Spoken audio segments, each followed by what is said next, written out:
Somebody asked this about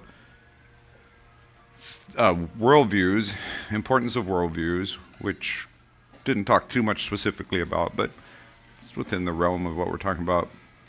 And then marriage, like worldview and marriage, then the relationship between the two. Are they related? Are they separate? If they are related, how? Well, everything stands on worldview issues, right? We're talking to the students last night. We were talking about trajectory decisions. And for those, I don't think any of those students are here right now, but here's what I typically tell. And this came out of our work with high schoolers at Summit Ministries. Because on the porch at the evening, after you're out of your classes and you're with all of these high schoolers, 180 high schoolers, they're there for 2 weeks. And you're there on the porch and you're just asking, they're asking any question they want. And sometimes the question has to do with what you taught them that day, but a lot of times it's just life stuff. Like, what do I do with this situation? So here's what I tell high schoolers. If this cup is Earth and that cup is the moon, some decisions are important, not just the nature of the decision, but also when you make it. So if I'm on the way to the moon and I'm only a half an inch from the cup and I make a 2-degree error, I'm still going to touch the cup, because the error is pretty close to the surface of the moon. On the other hand, if I make the same 2-degree error when I take off from planet Earth, I will miss that cup, the moon, by thousands of miles. Same decision, same degree of error, but when you make it in the trajectory of life matters. So I always ask students, what do you think are the most important trajectory decisions you're ever going to make in the next 5 years? You're 18 now, you're 17, you're 19. In the next 5 years, you're going to make some important decisions. What are they? What is the order of decisions? And what you almost always will hear is, well, I'm trying to decide right now where I should go to school because I want to do this, whatever the X is. So it sounds like you're talking about mission, career, and education. I get it. So I always try to realign them a little bit. So the most important first trajectory decision you're going to make is worldview, is what is the truth about the world? And worldviews answer important questions. The most foundational are, how did we get here? Why is it so broken? And how do we fix it?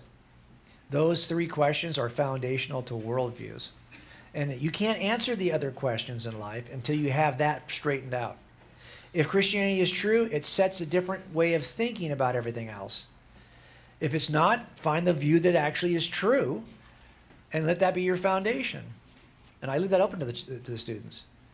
The second trajectory decision, though, is not career and it's not education. The second trajectory decision is spouse. Simple. It's spouse. Now, we've walked away from that in our culture. Fewer people are willing to get married, and young people are waiting longer to do it.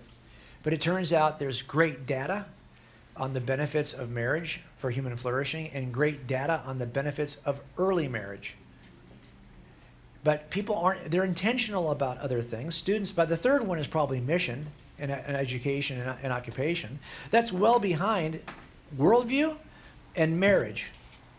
Because I've known people who have had great marriages and made terrible career decisions. They had a great life that God used in his powerful way. I've also known people who had great education and great careers, but they've been married 4 times. And it was a roller coaster. So it turns out that marriage, your spouse, and all I'm telling students is, hey, right now you're thinking, oh, I want to do this job and I need to be in a school of this nature and it has to have this criteria. Like you've got a strategy and you know the criteria you're looking for when it comes to trajectory decision 3, yet you think you're just going to dumb into a spouse along the way. Like you're not intentional about finding a spouse. You don't even know what criteria you're looking for. You haven't even made a list. And you just think it's going to happen? No, you need to be as intentional about spouse as you are about the third decision. And then you'll find this is it. Now, it makes a difference, right? And how our worldview shapes our marriage, because let's face it, and Keller's written a book on this called The Meaning of Marriage. It's a great book. But basically the argument is, if the modern view of marriage as that place where we find joy and self-fulfillment, if that's the meaning of marriage, then get ready for a roller coaster, because that means you're going to find the perfect soulmate. By the way, once you find that person and marry him or her, they're going to change 4 times before you're done. So whatever was perfect about them in the beginning is going to change over time. So if that's the meaning of marriage, it provides different kinds of outcomes and different strategies. If the meaning of marriage, though, is that this is the place where you're going to love someone so deeply and so selflessly that you're going to give them permission to create in you the holiest version of you can be, and you're going to do that same thing for your spouse, that's a very different meaning for marriage.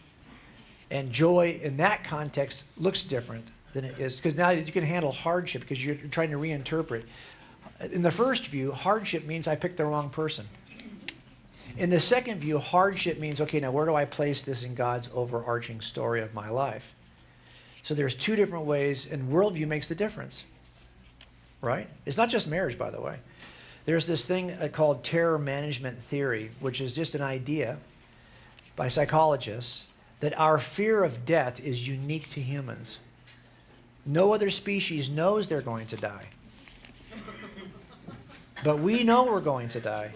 This is called mortality salience. And their argument is that because you know you're going to die, every decision you're making today has that thing in mind. What do I want to achieve before I die? How do I want my marriage to arrive? What should it look like before I die? It's all based. So worldview, if you think you get 90 straight years and then you're in the dirt forever, that changes the way you live today. If you think on a different worldview that your life is eternal, extends beyond the grave, then what you experience in this 90 years has a different perspective on how you view it. So even your view of mortality salience is dependent on your Christian worldview. It changes the way you live.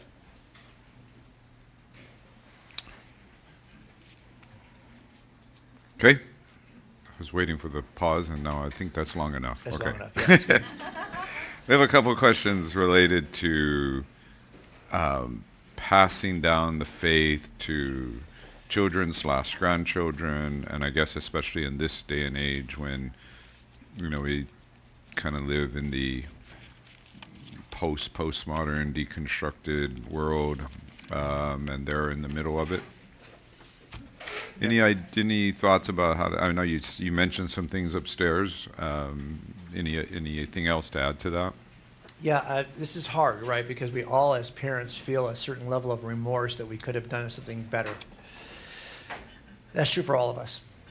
Yeah, you probably could have, but don't beat yourself up over that. I think there's a lot that you did right, and that just the fallen nature of humans is that our kids are going to pursue their own stuff many times. Sean McDowell and I were pastors, and he was a high school educator for years, and so we wrote this book called So the Next Generation Will Know. And what we're really trying to focus on is like, how do we do this? How do we pass this on? I'll tell you a couple of things I know for sure. It's organic. It's not as intentional. You have to be intentional, but it's not as intentional as you think. You're thinking, well, I better start a Bible study with my kids. That could be good. I better be intentional about like what course of curriculum am I going to go through with my kids. That could be good. But it turns out that our kids catch stuff from us, whether we try it or not. So, and where we are in Los Angeles, there's 3 of everything, right? We got 2 of everything. We got 2 football teams, Chargers and the Rams. We got 2 NBA teams, Clippers and the Lakers. We got 2 baseball teams, then the Angels and the Dodgers. 2 hockey teams. We got 2 of everything. But parents are really good at passing their fandom on to their kids. So I've noticed that if I said to somebody, like I got a friend who's a Pittsburgh Steelers fan. You're in Los Angeles, a Pittsburgh Steelers fan. Why? Oh, our family are all Pittsburgh Steelers fans. Their family has passed on the fanship better than we pass on our faith. Well, why is that? Because it turns out they do it organically. It's all they talk about. Like it's clear this kid grew up knowing we are Steeler fans. That's all we talk about. We watch those games. We know everyone in the draft. We know who the number 2 quarterback is, number 3 is, and what his stats are. Like we know all that stuff because it's all we talk about. If we're at dinner and we're just talking casually, we're talking about Steelers stuff. And it's not structured. It's not like they get up every morning and go, okay, what are we going to do today to make sure we pass on our Steeler fanship? No, it's just clearly from the overflow of the heart, the mouth speaks. So a lot of what we're doing is, hey, how verbal are we about our faith? How much are we in it? And it's so changed us that we talk about it all the time. And not in a geeky kind of, you better do, no.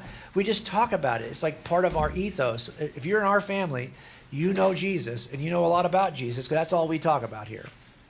And that's the best chance we have of passing on our faith. I will say this.